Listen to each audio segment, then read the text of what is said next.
Agar bismillah deb qo'ymasang shayton siyib ketadi deganda ishonmagandim. Qaynonamga qarang.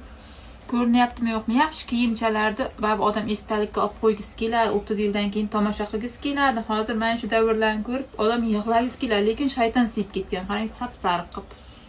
Ko'rinyaptimi yo'qmi? Keyin o'shandan keyin 1 yil oldin bismillahrohmanrohim deb qo'ydim bunga.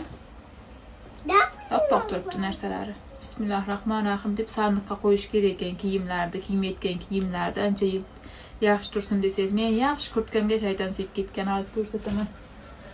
Mana bunga nima deysiz endi? Bu menimcha o'zi iz bo'lsa kerak, lekin mana shu ham sariq qilib ketgan.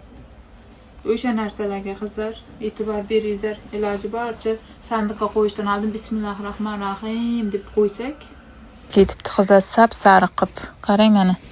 Bu kiyimchalar bab odam esdalikka olib qo'ygisi keladi, yillar sonra tomosha qilgisi keladi. Sap-sari bo'ladi. Mavla qarang. Sizga maslahatim bismillah deb o'qib qo'ying, qo'yayotgan paytingiz.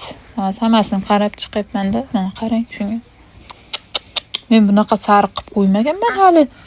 3 oylik chaqaloqni kiyimini ovqat yemasa.